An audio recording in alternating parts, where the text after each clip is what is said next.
Okay, 8th graders, we have some time here. So first of all, can someone tell me, yesterday or a few days ago, I should say, we were talking about annotating. What does the word annotate mean? Or what are you doing when you're annotating? Taking notes, how? Inside the literature, like making like cool things, like just seeing this. Yeah, okay, so taking notes on the text as you're reading. And when would you be annotating, or what does annotating help you to be doing? Understand the vocab. Oh, understand what you're reading better? Yes, absolutely. And what was the other word or there were two words that I wrote on the board. I said you're doing this. When you annotate, when you're doing this, you annotate. Vocab, write down vocab. Well, that's one way you can annotate, writing down vocab, meanings of words. That's what we did, right? So it's when you're close reading. And what is close reading? Paying attention to the details. Perfect. Paying attention to the details. So when you closely read, you're paying attention to the details. So we annotated monkey's paw for vocabulary, and then we read it, we did a quiz on it, we plotted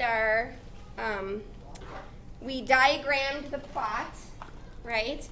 And then yesterday we talked about foreshadowing. What is foreshadowing? Ariam?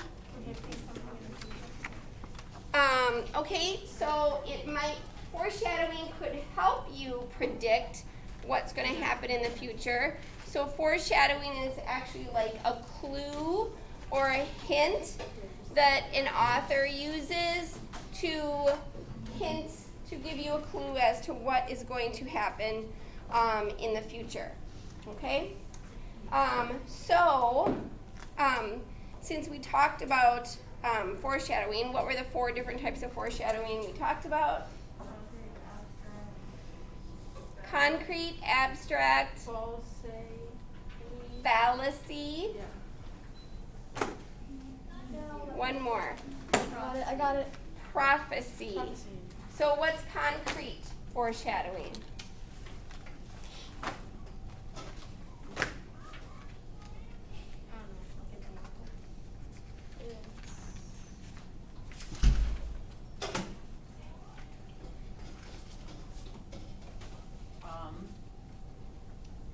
Sam? It is not obvious until you look back or read again. Okay, so sometimes it's not obvious till you look back and see it again, or read it, reread it. But what is it actually? An object, people, places, colors, or events.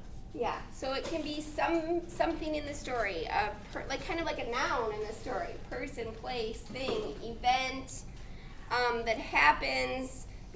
It's like a concrete thing, okay? And you might not really see it as foreshadowing until later, okay? All right, abstract, Brayden?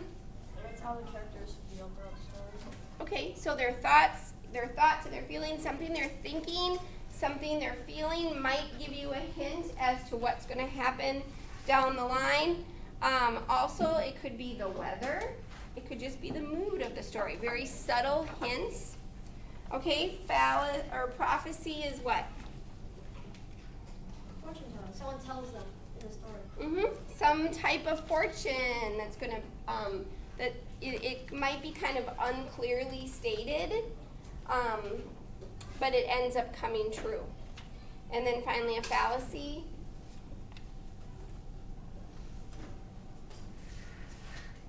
Yes? Like something that distracts the readers. Yeah, something that distracts them. It's a smoke screen. It leads you maybe to think one way and then it turns out differently. Okay, so today we're going to do work with foreshadowing. So I'm going to give you some time. Now you can talk. You have to stay at your place. So it might be kind of loud, but you can talk with the person next to you, or we could do, Outside time. you could do, Brayden and Ella could kind of like just turn their chairs, leave them where they are, and 4 of you could talk.